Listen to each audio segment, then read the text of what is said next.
मित्रों, यदि हम हिंदुइज्म या हिंदूवाद के पुराने और आज की स्थिति पर विचार करें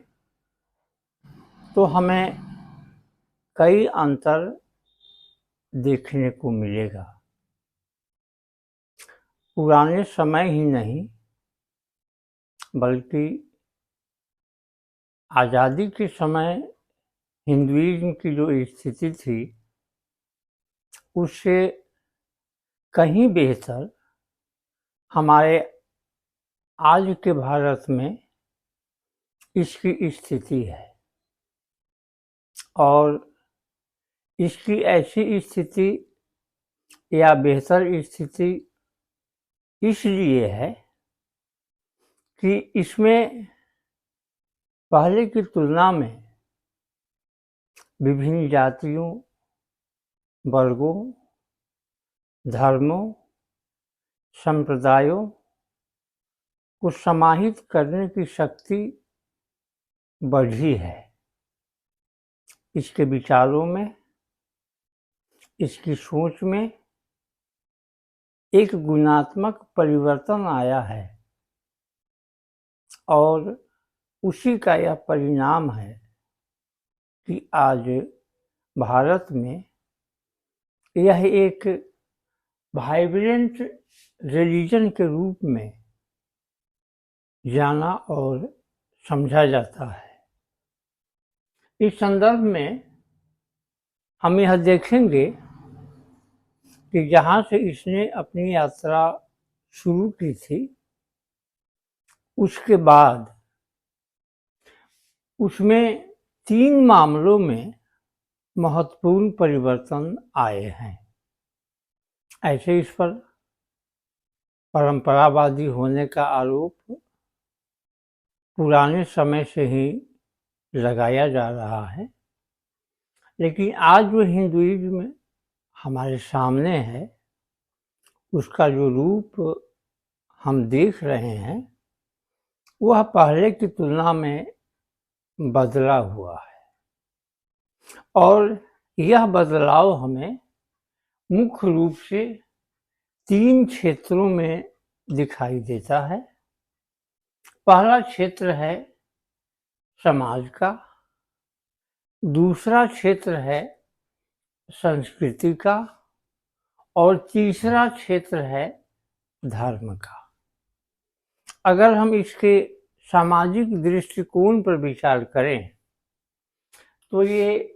5 आवश्यक तत्व हैं जिन्हें आज हिंदुइज्म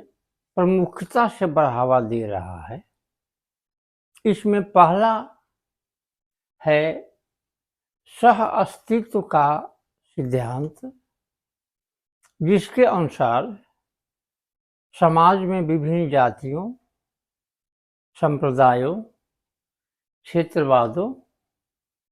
को यह अपने आप में समाहित करता है और इस आधार पर किसी भी क्षेत्र के साथ, किसी भी जाति के साथ या किसी भी संप्रदाय के साथ कोई भेदभाव नहीं करता है। आज यह सामाजिक समानता की बात करता है, चाहे वह व्यक्ति किसी भी धर्म का हो, किसी भी संप्रदाय का हो, किसी भी क्षेत्र का हो, उसमें सामाजिक समानता होनी चाहिए और उसके अंतर्गत उसे जो अधिकार मिलना चाहिए वह दिलाने का प्रयास हिंदुइज्म करता है। तीसरा है सोशल इंक्लूसिविटी,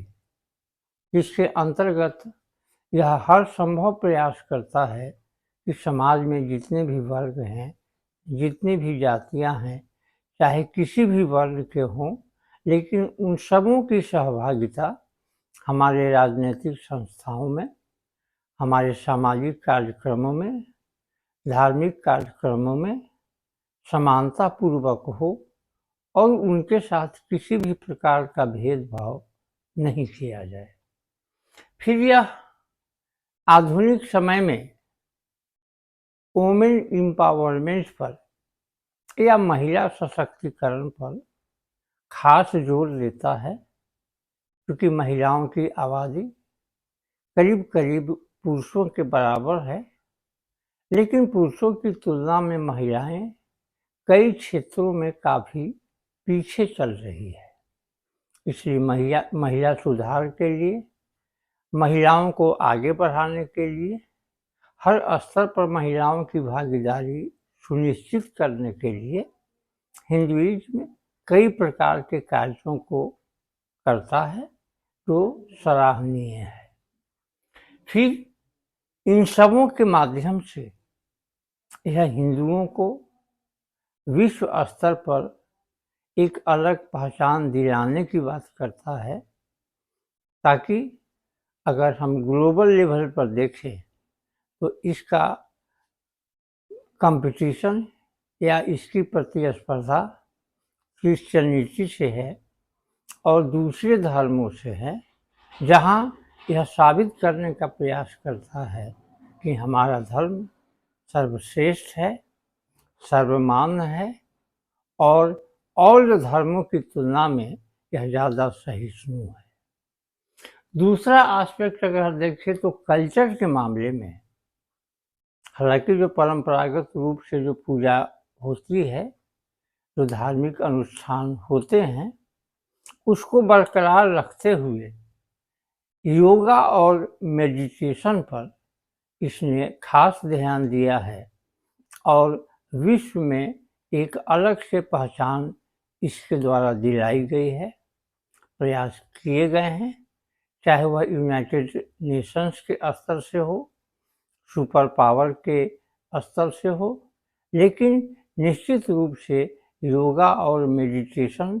दो इसके ऐसे पक्ष हैं जो कम से कम पिछले एक दशक में जिन्हें वैश्विक पहचान मिली है, और यह हिंदुत्व के लिए या हिंदूवाद के लिए एक अच्छी बात है। इसी क्रम में